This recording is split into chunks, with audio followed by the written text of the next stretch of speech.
As winter descends on the Yukon, Parker Schnabel finds himself in an unfamiliar position. The season's starting to wind down to a close. It's been difficult. We're well behind the season right now. It's a struggle. It's only going to get worse. From getting the strange urge to see what is going on with this untouched piece of land to the massive gold haul and the risk involved in getting it, here is how a gold rush crew was able to hit a $27 million gold jackpot before winter. As Ned Stark murmured on a fateful night at Winterfell, "Winter is coming." As much as this is a huge deal to the people of Westeros, many of us that tune into the Gold Rush TV show to see the likes of Parker Schnabel and Tony Beats lead their gold mining crews into one of the many mines found in the Yukon know that also spells bad news for the miners. Sure, they won't have to deal with White Walkers, but they may have to deal with something that may prove to be conceptually worse: the end of the gold mining season.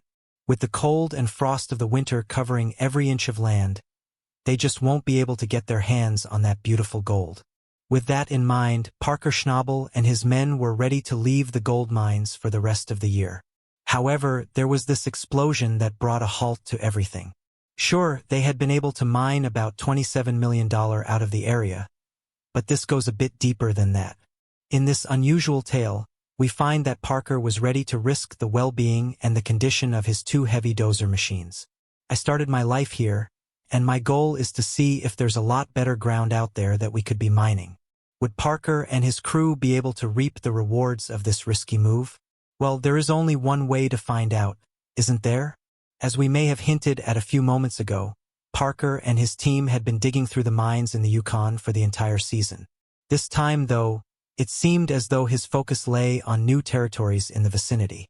However, there was this small area of land that had been surveyed by Parker and his team during the season, but it was left alone because they hadn't found any special vein of gold.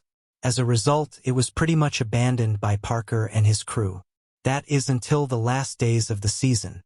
At that point in time, Parker and his men had received the final warnings that winter was slowly but surely upon them. Hoping to avoid getting stranded out there under a heavy blanket of snow, Parker and his team hurriedly carried on with the pacing up of the process. For some reason, though, it was during this time that Parker's mind fell on this old drone footage that no one had looked at for quite some time now. He remembered that there was a section of this piece of land that just looked different. Initially, no one was really interested in seeing what was going on over there. However, as time went on, Parker decided that it may be best to take another look at that piece of land before they decide to write it off once and for all. That is when everyone was surprised by the discovery of this bright, glowing vein that was buried deep within the land.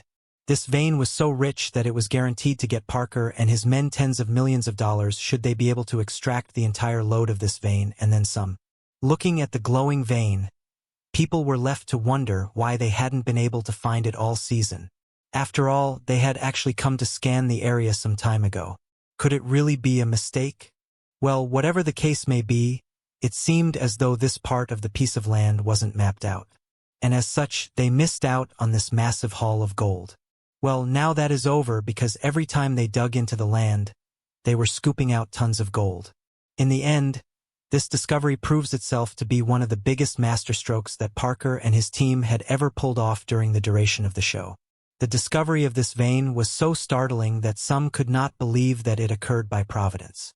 In fact, there were many on the internet who claimed that the vein had been located at some point in the past. It was just kept away from the limelight so that they could use it for the climax of the show that season. However, Parker claimed that this thing wasn't even on their map. That said, the cheeky look on his face told us that he must have been hiding more than this vein from us. When he stood in front of the cameras, forgoing all the noise surrounding the discovery of the vein, we came to realize that Parker and his team still didn't know how much gold was out there. That said, things looked good from the very first dig of the soil in the area because it helped them find this massive chunk of gold. Interestingly enough, when Parker took hold of this massive nugget of gold, what the hell it off? So this is where the welcome stranger nugget was found. So that was the biggest nugget in the world. So it was pretty bloody big. Is that made out of gold? Okay, so this is a replica, but it's the exact replica, and that's how big it was. Parker wasn't jumping for joy. No, he stoically looked the precious stone over before murmuring that this was unexpected. That was almost the understatement of the year. But we didn't have too much time to dwell on it because the camera immediately turned off. Looking back, this tells us that the team was hiding something from the audience at that point of time. With this massive new discovery staring Parker and his team in the face, Parker was compelled to make a bold move. He had to send 2 heavy dozers to this spot so that they could get to work. Sure, many other gold mining crews were calling it a day for the season thanks to the approaching winter, but not Parker. No, our boy and his crew knew that they had to at least secure this place before the season was over. This was a huge risk because these machines were vital to the success that they had already enjoyed so far this season. If anything should happen to them going forward, it could be devastating for the crew. That said, Parker would not be restricted by such worries. Instead, he was insistent that they must take advantage of this amazing new discovery right away. Whatever happened going forward, they would handle it when they crossed that bridge. For now, though, there was no way he was not going to dig out all the gold that he could within the short period of time that was available to them. Well, this was easier said than done because this move did come with its challenges. For starters, when the first dozer got taken to the area, its track happened to get stuck in the wet soil. How annoying! As a result, the team used up valuable time to pull it out before they could even get to work. As if that wasn't bad enough, they also had to bear another annoying setback because the pressure in the hydraulic system of the second dozer was just too much for it to handle. As a result, the team had to stop work again because a pipe just happened to explode due to said pressure. A splintered tree branch punctured a hydraulic steering hose, disabling the loader. I would say there's not much of life left in that. No, none whatsoever. Well, I'd still like to get a trauma test done. We'll do the actual shoveling the hard way by hand. I think that you guys could probably go detect whatever you can find. As you can imagine, this served to unnerve much of Parker's crew. It was so bad that some of the men in the team actually started to question Parker's sanity. Why would he want them to go through this? Surely they could have waited until next season before they dug into this rich vein of gold. Well, Parker didn't care about their worries because in his head, if the vein is found, then it is worth digging in. If not, then the season was going to end anyways. As such, the team was forced to ponder again on their leader's state of mind. Was he just stubborn or was he actually losing it?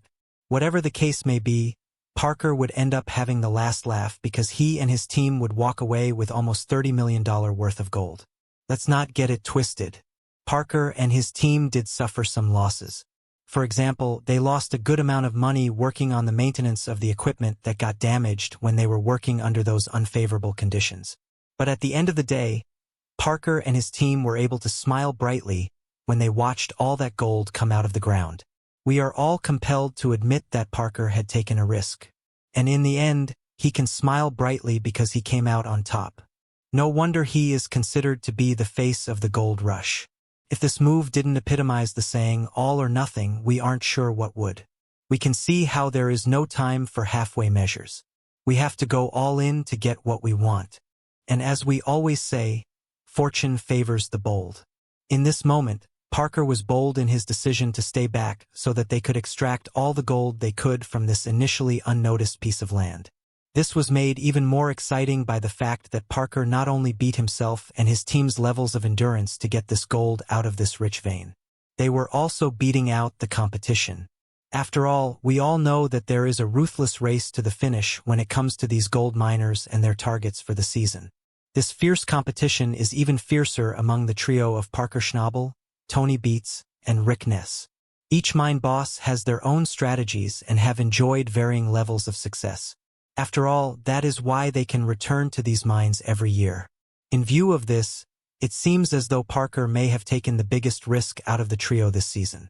After all, what Parker did is almost unheard of. He took the risk of going into uncharted territory towards the end of the season. Add the fact that winter was fast approaching, and you can see why his own crewmen may have been worried about their boss's sanity. Once he got it into his head that there was a chance of seeing gold in those mines, he knew that he had to take the risk. He could have given up easily when he didn't get the results he would have liked initially.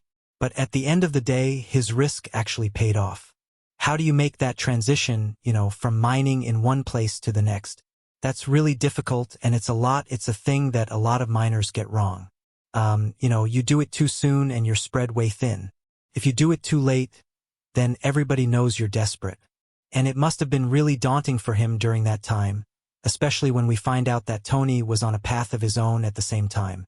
In contrast to his younger rival, though, Tony decided that he was going to take on a known vein of gold. With this vein of gold in place, Tony and his men were able to get their hands on a decent amount of gold that season. Safe and sure, yes, but not as profitable as the risk Parker took when he went after that rich vein of gold. In fact, he was already making some sure but steady success of his own that season. He just could not resist the urge of looking into that untouched piece of land so that he could see what may be down there. Now Parker and his men are looking at a gold haul worth almost $30 million. Isn't that truly amazing? With that, you could actually say that Parker was the winner of the season. Sure, other crews enjoyed their own levels of success, but Parker and his team, with their risky moves, proved to be the ones to come out on top of this mining war this year.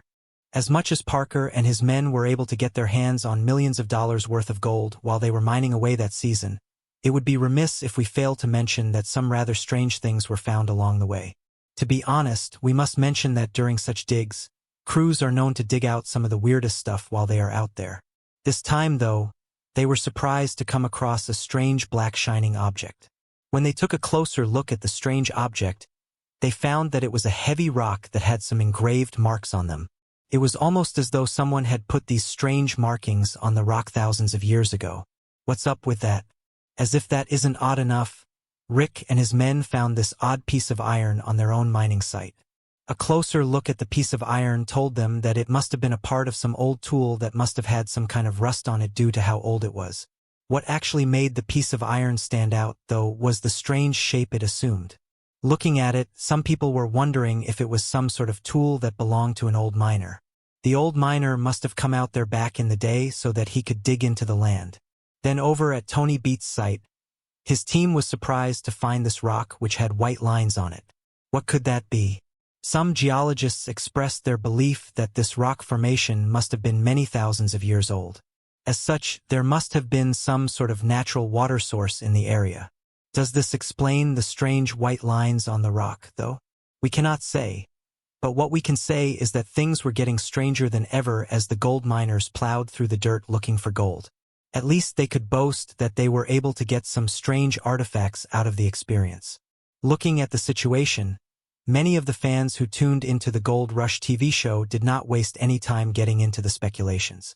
To them, they figured that the teams must have touched ground on some historical sites or something. Others even claimed that they were ancient tools. The most bizarre conclusion was that the items must have belonged to aliens.